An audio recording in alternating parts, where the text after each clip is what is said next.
യന്ത്രം കൊണ്ട് പ്രവർത്തിച്ചിരുന്ന ട്രാംവേയെക്കുറിച്ച് കേട്ടിട്ടുണ്ടോ? സ്വർണ്ണ കിരീടവും ഖജനാവിലെ സ്വർണങ്ങളും ഉൾപ്പെടെ പണയം വെച്ചാണത്രേ കൊച്ചി രാജാവായിരുന്ന രാമവർമ്മയുടെ കാലത്ത് ട്രാംവേയുടെ പണികൾ ആരംഭിക്കുന്നത്. അക്കാലത്ത് ചാലക്കുടി പട്ടണത്തിന്റെ വളർച്ചയ്ക്ക് വഴിവെച്ച കൊച്ചിൻ ട്രാംവേയുടെ ചരിത്രകഥയാണിത്.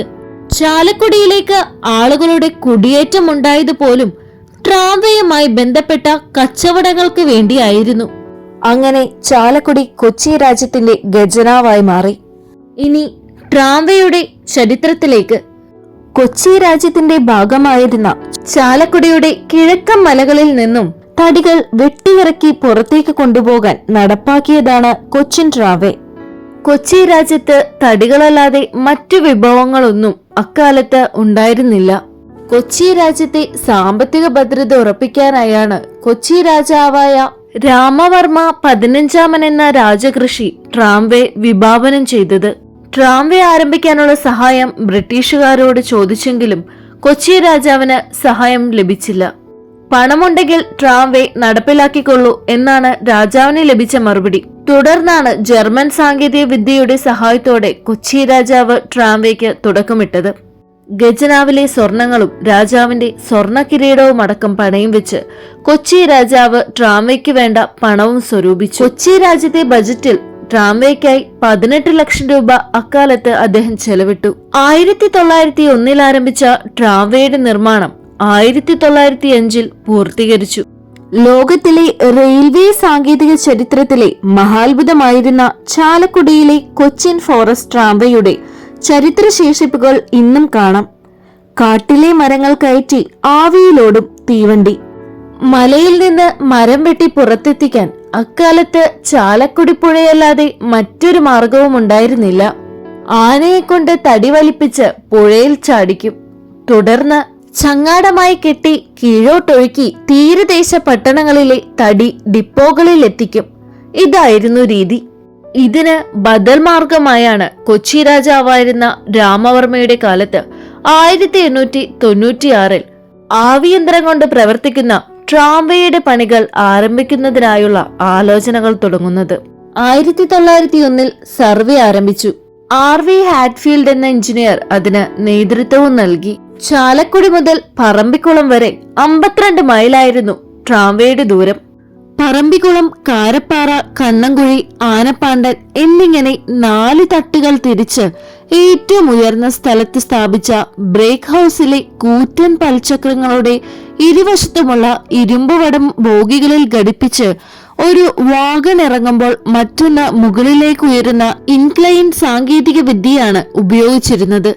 ട്രാംവേയുടെ നീരാവി എഞ്ചിൻ ഇങ്ങനെ സ്ഥാപിച്ച ഇൻട്രെയിൻ സംവിധാനങ്ങളുടെ സഹായത്തോടെയാണ് ചെങ്കുത്തായ സ്ഥലങ്ങളിൽ ലോഡ് വലിച്ചിരുന്നത്.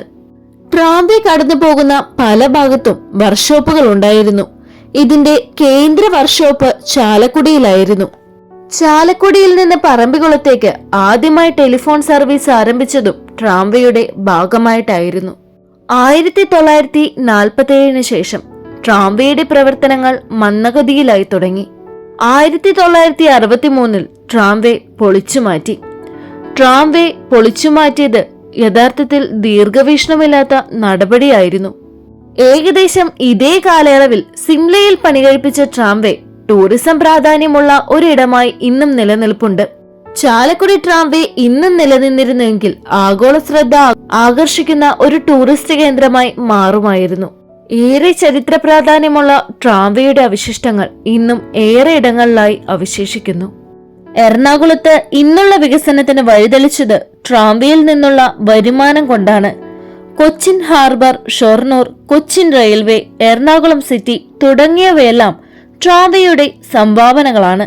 ചാലക്കുടിയുടെ വികസനത്തിനും ട്രാംവേ നിർണായക പങ്ക് വഹിച്ചു. ചാലക്കുടിയിൽ ടൗൺഷിപ്പ് രൂപപ്പെട്ടതുപോലും ട്രാംവേയുടെ വരവോടെയാണ്. മാർക്കറ്റ് റോഡും ട്രങ്ക് റോഡും കൂടിച്ചേരുന്നിടത്താണ് 1905 ട്രാംവേയുടെ ഉദ്ഘാടന ചടങ്ങുകൾ നടന്നത്. തുടർന്ന് മാർക്കറ്റിലും പരിസര പ്രദേശങ്ങളിലും വികസനമെത്തി. ട്രാംവേയുടെ നിർമ്മാണവുമായി ബന്ധപ്പെട്ട് ലത്തീൻ തമിഴ് സംസാരിക്കുന്ന പട്ടാണികൾ, പ്രൊട്ടസ്റ്റന്റ് ക്രിസ്ത്യൻസ്, ആംഗ്ലോ ഇന്ത്യൻസ് തുടങ്ങിയ വിഭാഗത്തിൽപ്പെട്ടവർ ചാലക്കുടിയിലെത്തി. ഇതിൽ ഭൂരിഭാഗവും പ്രൊട്ടസ്റ്റന്റ് ക്രിസ്ത്യൻസ് ആയിരുന്നു. ഇവർക്ക് വേണ്ടിയാണ് ദേശീയ പാതയോരത്ത് സ്ഥിതി ചെയ്യുന്ന CSI പള്ളി സ്ഥാപിച്ചത്. ചാലക്കുടിയിൽ ആദ്യമായി വൈദ്യുതി, ടെലിഫോൺ സംവിധാനങ്ങൾ ഉണ്ടാകുന്നതെല്ലാം ട്രാംവേയുടെ വരവോടെ തന്നെ. ട്രാംവേയുടെ വരവോടെ നിരവധി കെട്ടിടങ്ങളും പണിതുയർത്തി. എന്നാൽ പൊതുമരാമത്ത് റെസ്റ്റ് ഹൗസ് മാത്രമാണ് അതിൽ അവശേഷിക്കുന്ന ഏക കെട്ടിടം. ഇന്നത്തെ VR പുരം കോളനി രൂപപ്പെടുന്നതും ട്രാംവേയുമായി ബന്ധപ്പെട്ടാണത്രേ. വനങ്ങളിൽ നിന്ന് കൊണ്ടുവരുന്ന തടികൾ സൂക്ഷിച്ചിരുന്ന ട്രാംവേ യാർഡ് ഉണ്ടായിരുന്നത് റെയിൽവേ സ്റ്റേഷൻ പരിസരത്തായിരുന്നു. ഒരു കാലത്ത് ഇവിടെ തൊഴിലാളികളുടെ ക്ഷാമമുണ്ടായി. തുടർന്ന് പല സ്ഥലങ്ങളിൽ നിന്നും തൊഴിലാളികളെ ചാലക്കുടിയിൽ എത്തിച്ചു. ഈ തൊഴിലാളികൾക്ക് താമസിക്കാനായി കൊച്ചി രാജ്യത്തെ ദിവാനായിരുന്ന വിജയരാഘവൻ ആചാരി ഒരുക്കിക്കൊടുത്ത സ്ഥലമാണ് VR പുരം. ചാലക്കുടിയുടെ ചരിത്രത്തിൽ ഏറെ പങ്ക് വഹിച്ചിട്ടുണ്ട് ട്രാംവേ. അതുകൊണ്ട് തന്നെ ഇത്തരത്തിലുള്ള ചരിത്ര സ്മരണകൾ പുതുതലമുറയ്ക്ക് അന്യമാകാതിരിക്കാനാണ് ചരിത്ര മ്യൂസിയം ആരംഭിക്കാൻ പദ്ധതിയിട്ടത്. തുടർന്ന് 2014 ആർക്കിയോളജിക്കൽ ഡയറക്ടർ അടക്കമുള്ള ഉന്നത ഉദ്യോഗസ്ഥർ സ്ഥലം സന്ദർശിച്ചതോടെ ഇന്ന് ട്രാംവേയുടെ അവശേഷിപ്പുകൾ അധികവും അവശേഷിക്കുന്നത് പറമ്പിക്കുളം ടൈഗർ റിസർവ് വനത്തിലാണ്. കേന്ദ്ര സർക്കാരിന് കീഴിലുള്ള വകുപ്പിൽ നിന്ന് ഇവ ഏറ്റെടുക്കാൻ അനുമതി ലഭിക്കുക എന്നുള്ളത് അത്ര എളുപ്പമുള്ള കാര്യമല്ല. മാത്രമല്ല, നടപടികൾ മുന്നോട്ട് കൊണ്ടുപോകാനുള്ള ഫണ്ട് അനുവദിച്ചു കിട്ടാത്തതും പ്രശ്നമായി. എന്നാൽ തുടർന്നുള്ള പ്രവർത്തനങ്ങളുടെ ഫലമായി റവന്യൂ വകുപ്പിന്റെ കൈവശമുണ്ടായിരുന്ന ഭൂമി പുരാവസ്തു വകുപ്പിന് വിട്ടു നൽകി. മാത്രമല്ല, മ്യൂസിയം സ്ഥാപിക്കാൻ 2.45 കോടി രൂപ അനുവദിക്കുകയും ചെയ്തു. ട്രാംവേയിലെ പൈതൃക മ്യൂസിയം എന്ന സ്വപ്നം എന്നാൽ ഇന്നും പൂർത്തിയായിട്ടില്ല. അതൊരു മെല്ലെപ്പോക്കായി ഇന്നും തുടരുന്നു.